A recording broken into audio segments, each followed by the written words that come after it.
आत्मा के लिए कहते भी हैं चमकता है अजब सितारा भ्रकुटी के बीच में। चलो भाई वो भी जानते हैं। अच्छा, फिर परमात्मा का तो बिल्कुल किसको भी पता नहीं है, परिचय ही नहीं है। कह देते हैं सभी आत्मा सो परमात्मा।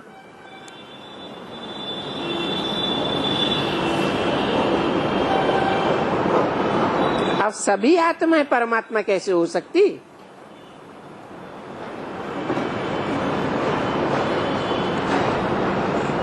आत्मा सो परमात्मा ये तो ठीक है, परंतु कौन सी आत्मा सो परमात्मा? जो परम पार्टधारी है वो ही आत्मा तो परमात्मा। सच रूपी रंगमंच है, आत्माएं पार्टधारी हैं, तो पार्टधारियों में कोई हीरो पार्टधारी भी होगा ना। जो हीरो पार्टधारी है वो ही परमात्मा।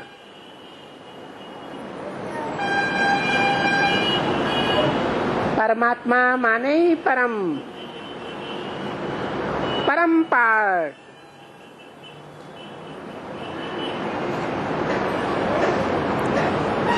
तो देखो, कभी कोई को सुना कि आत्मा का भी जो रूप है वो नाम रूप देश काल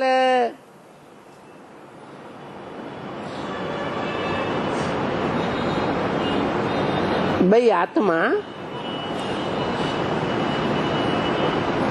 उसको परमात्मा कहा जाता है। लोग कहते हैं ना, अरे वो भी तो रहते हैं परम धाम में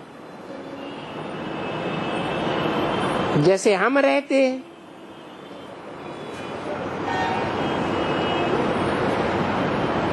घर तो उनका भी परम धाम,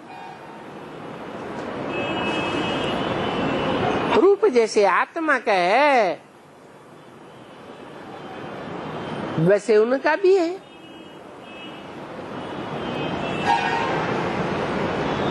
तभी उनमें फर्क क्या है?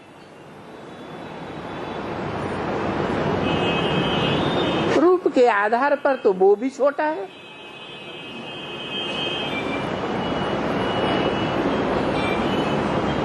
हाँ,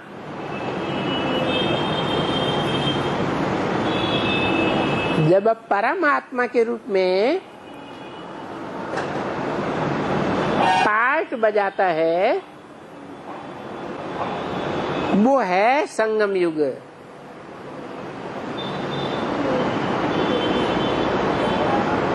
जहाँ के लिए कहा जाता है पुनर्जन्म रहित है। जैसे बाप शिव पुनर्जन्म रहित है, परम पिता पुनर्जन्म रहित है, परमात्मा भी पुनर्जन्म रहित। कैसे? वेद की बात है। बाप का निश्चय हुआ, बाप का बच्चा बना। बाप कहेगा बच्चे का जन्म हुआ।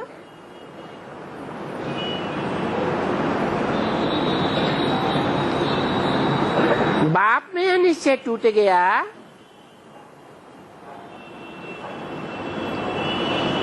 निश्चय टूट गया, निश्चय हो गया, मना बच्चा मर गया।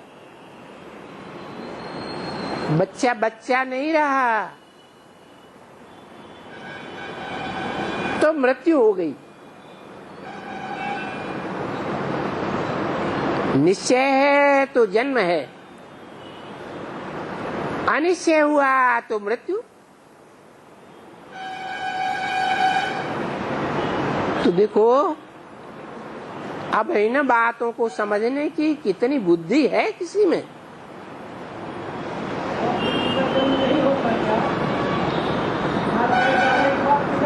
खड़े होकर बोलो।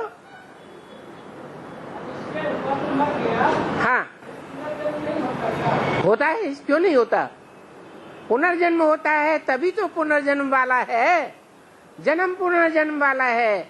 लेकिन जो बाप है परम आत्मा, मनुष्य सृष्टि का बाप संगम में, उसकी मृत्यु होती है, अनिश्चय रूपी मृत्यु होती है? होती है? नहीं होती है। तो वो पुनर्जन्म रहते हैं। जैसे परमपिता शिव पुनर्जन्म रहते हैं, वैसे ही जो हीरो पार्टधारी है, जो सिर्फ संगम युग में ही प्रत्यक्ष होता है, वो भी पुनर्जन्म रहते हैं। ये बातें किसी की बुद्धि में होंगी? कोई भी मनुष्य मात्र, क्योंकि उनकी बुद्धि में नहीं है। किस तरफ इशारा किया है?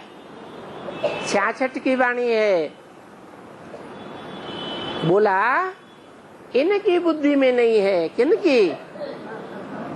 ब्रह्मा की बुद्धि में नहीं है, तो इसकी कहना चाहिए। इसकी माने इस एक की बुद्धि में नहीं है। इनकी क्यों कहा? 66 की वाणी है। उस समय तो ये बातें क्लियर ही नहीं हुई थी। जैसे राम की बुद्धि में नहीं, वैसे कृष्ण की भी बुद्धि में नहीं।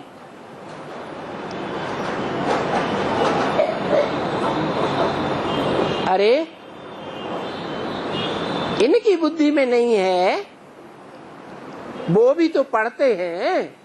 कौन? 66 में राम और कृष्ण भी तो पढ़ते हैं।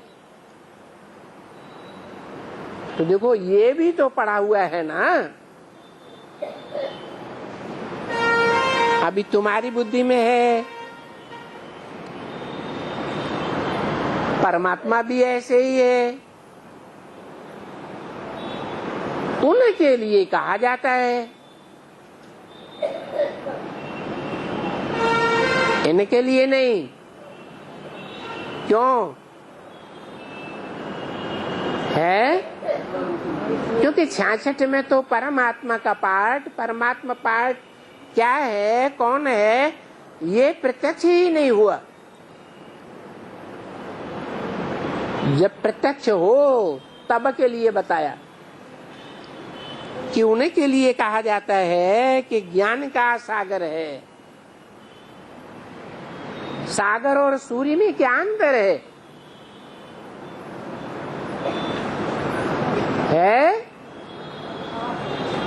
सागर धरणी से चिपक के रहता है,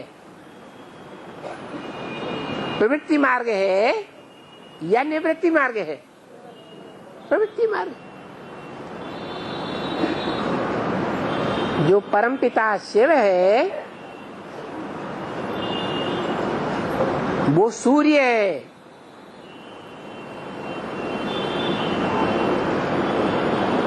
वो परमपिता शिव जब प्रवेश करते हैं मुकर्रर रथ में तब कहा जाता है ज्ञान सागर या ज्ञानमान सरोवर, शांति का सागर। सो बरोबर ये भी है। बाकी और जो देवताएं हैं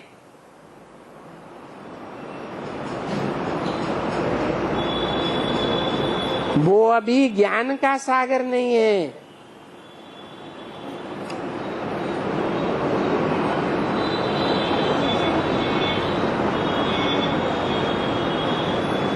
एक देवता की बात है जिसको तीसरा नेत्र दिखाया जाता है, त्रिनेत्री कहा जाता है। उसे शिव नेत्र भी कहते हैं क्योंकि शिव प्रवेश है।